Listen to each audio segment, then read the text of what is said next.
اللهم صل على سيدنا ومولانا محمد وعلى سيدنا علي وسيدتنا فاطمة وسيدتنا زينب وسيدنا حسن وسيدنا حسين.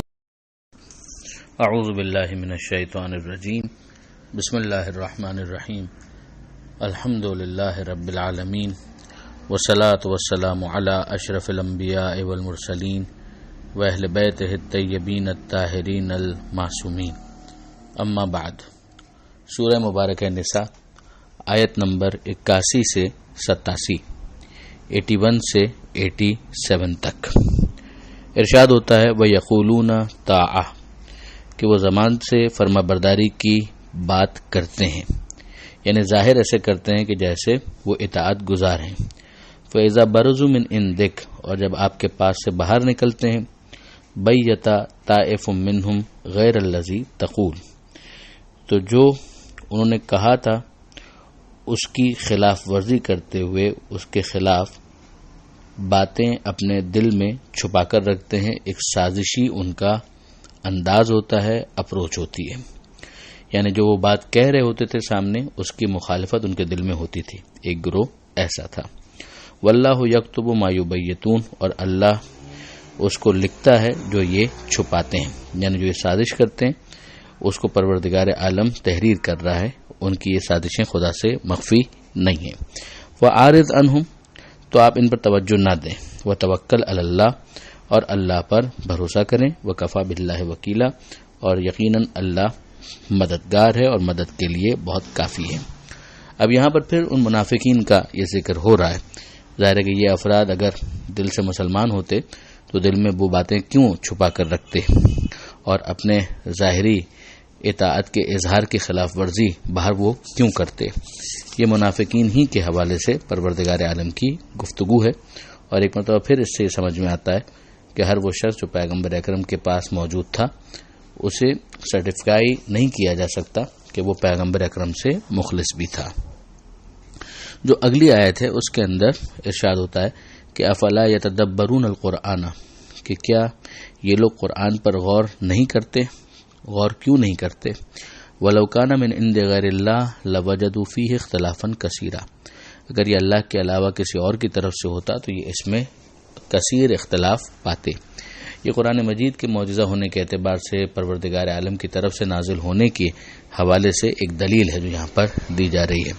اور اس کے ضمن میں اگر ہم دیکھیں کہ پیچھے جو اس کے ساتھ ایک تعلق بنتا ہے کہ ان منافقین کو چاہیے تھا کہ وہ اس بات پر غور کرتے ہیں کہ یہ رسول برحق رسول ہے اور اس کی دلیل یہ قرآن ہے کہ قرآن پروردگار عالم کی طرف سے نازل کردہ ہے. ورنہ ایک عام انسان اگر 23 برسوں میں کوئی چیز پیش کر رہا ہوتا تو ظاہر ہے کہ 23 برس ایک بہت بڑی مدت ہے.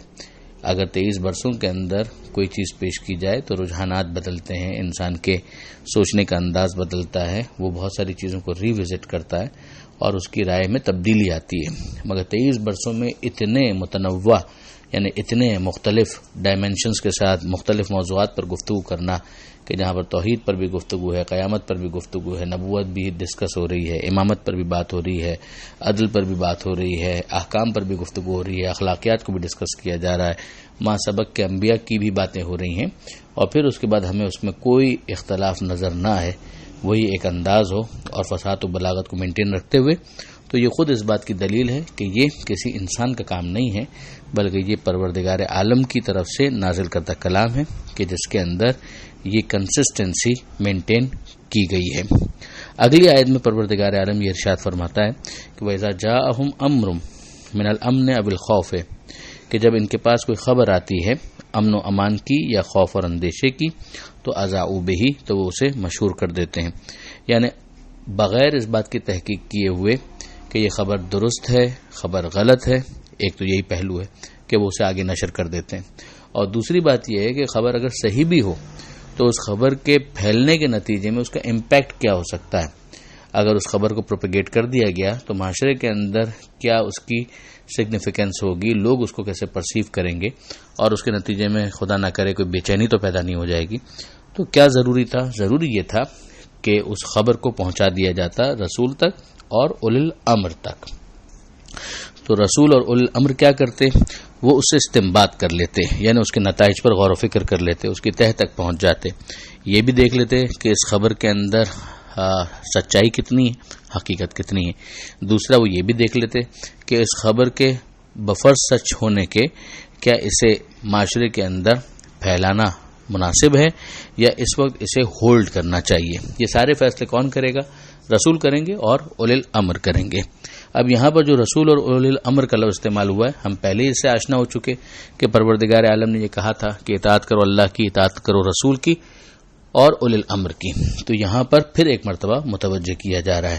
تو اب یہاں پر پھر آپ غور کیجئے کہ جب اولی الامر کا لفظ استعمال ہوا تو ظاہر ہے کہ مسلمانوں کو پیغمبر اکرم سے یہ سوال تو کرنا ہی تھا. مسلمانوں کو تو یہ حکم دیا جا رہا ہے کہ اولی الامر کی طرف تمہیں پلٹا دینا ہے اس خبر کو. تو مسلمانوں نے لازمی طور پر پیغمبر اکرم سے یہ سوال کرنا تھا صحابہ کرام نے کہ وہ اولی الامر کون ہے، اور اس کے نتیجے میں پیغمبر اکرم کو ان کا تعارف کروانا تھا، جس کی مثالیں ہم پہلے بھی دیکھ چکے کہ مختلف موقعوں پر پیغمبر اکرم نے حضرت امیر المومنین کا اپنے خلیفہ، اپنے وصی، اپنے وزیر ہونے کے اعتبار سے، مولا ہونے کے اعتبار سے تعارف کروایا. اس کا پرپس یہی تھا کہ لوگ سمجھ جائیں کہ کون ہے کہ جسے پیغمبر اکرم اس منصب پر دیکھتے ہیں. پھر پروردگار عالم اپنے فضل کا حوالہ دیتا ہے اور اپنی رحمت کا کہ اگر اللہ کا فضل نہ ہوتا، اللہ کی رحمت نہ ہوتی تو تم لوگ شیطان کی اتباع کرتے الا قلیلا، مگر ایک چھوٹا سا گروہ. یعنی یہ رسول کا وجود اور اولی الامر کا وجود یہ تمہارے لیے پروردگار عالم کا فضل بھی ہے اور پروردگار عالم کی طرف سے رحمت کا انتظام بھی ہے. اگلی آیت میں پروردگار عالم یہ ارشاد فرماتا ہے کہ فقاتل فی سبیل اللہ، کہ حبیب اللہ کی راہ میں قتال کیجیے، یعنی جب قتال کا موقع آ جائے تو پھر قتال کیجیے. لا تکلفوا الا نفسک، اور آپ صرف اپنی نفس کے ذمہ دار ہیں. وحرض المومنین، ہاں مومنین کو آپ آمادہ کیجیے کہ وہ بھی اس نیک کام میں آپ کا ساتھ دیں، لیکن اگر وہ نہ ساتھ دیں تو آپ اپنے نفس کے ذمہ دار ہیں. عسى اللہ ان یکف باس الذین کفروا، اور امید ہے کہ اللہ کافروں کے زور کو توڑ کر رکھ دے گا. یعنی آپ اپنے ذمے جو وظیفہ ہے اس کو آپ انجام دیجیے، اور جس کو آپ بمنزل نفس سمجھتے ہیں وہ آپ کے ساتھ یقیناً شامل رہیں گے، اور آپ میدان کے اندر جائیے، اور اللہ امید ہے کہ کافروں کے زور کو توڑ کر رکھ دے گا. کوئی اور ساتھ میں نہیں بھی آتا ہے لیکن موقع ہے جانے کا تو پھر آپ میدان کے اندر جائیے. یقیناً اللہ جو ہے وہ اشد و باسن و اشد و تنکیلا، اللہ کا زور اور طاقت زیادہ ہے اور اس کی طرف کی سزا بھی بہت سخت ہے.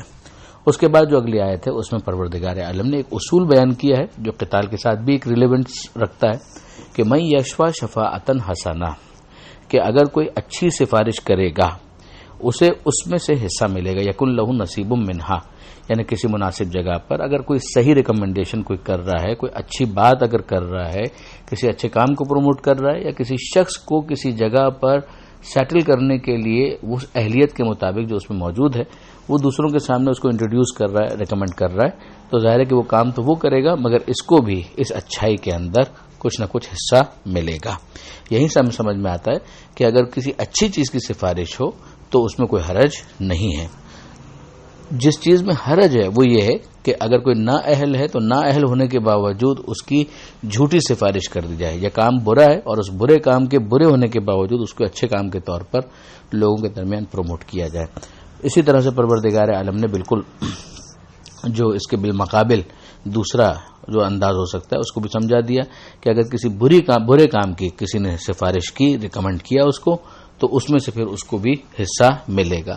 اور اللہ جو ہے وہ ہر چیز کے اوپر مقیتہ، قادر ہے، مقتدر ہے.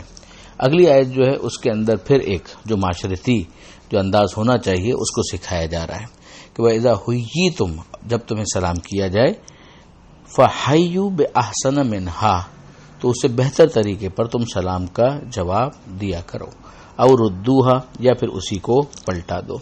اب سلام کرنا مستحب ہے، سلام کا جواب دینا واجب ہے، یہ فقہی مسئلہ ہے، اور یہ ان معاملات میں سے ہے کہ جس کے اندر مستحب واجب سے زیادہ ثواب لے کر آتا ہے. یعنی دو افراد ہیں تو سلام کا جواب دینا تو واجب ہے، مگر اس جواب سلام کا اتنا ثواب نہیں ہے، سلام کرنے کا ثواب زیادہ ہے جو کہ ایک مستحب عمل تھا. یہاں پر کہا یہ گیا کہ یا تو اسی انداز سے جواب دے دو مثلا کسی نے کہا سلام علیکم، جواب میں آگے وعلیکم السلام، کہ تم پر سلامتی ہو، تو جواب میں کہہ دیا گیا تم پر بھی سلامتی ہو۔ بہتر انداز کیا ہوگا وہ بیان کیا گیا کہ وعلیکم السلام، تم پر اللہ کی طرف سے سلامتی ہو، ورحمۃ اللہ، اور اللہ کی رحمت بھی ہو۔ اور بہتر یہ ہے کہ اس میں ایڈیشن کر دیا جائے وبرکاتہ، اور اللہ کی برکتیں بھی تمہارے شامل حال ہو، یعنی سلامتی بھی ہو، رحمت بھی ہو اور برکت بھی ہو۔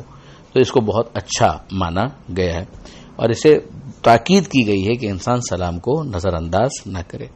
ان اللہ کان علی کل شیء حسیبا، اللہ ہر چیز کا حساب کرنے والا ہے۔ جو آخری آیت اس صفحے پر ہمیں نظر آتی ہے، اس میں پروردگار عالم یہ ارشاد فرماتا ہے کہ اللہ لا الہ الا ہو، اللہ کے سوا کوئی معبود نہیں، کوئی خدا نہیں، لا یجمعنکم الی یوم القیامہ، وہ یقیناً تم سب کو قیامت کے دن جمع کرے گا، لا ریب فیہ، جس میں کسی قسم کا کوئی شک نہیں ہے۔ ومن اصدق من اللہ حدیثا، اور اللہ سے زیادہ بات میں سچا کون ہوگا۔ یہاں پر یہ صفحہ مکمل ہوتا ہے۔ پروردگار عالم سے دعا ہے قرآن سمجھنے اور اس پر عمل کی توفیق عطا فرما، اور وارث قرآن امام زمانہ کے ظہور میں تعجیل فرما۔ وآخر دعوانا ان الحمد للہ رب العالمین، والسلام علیکم ورحمۃ اللہ وبرکاتہ۔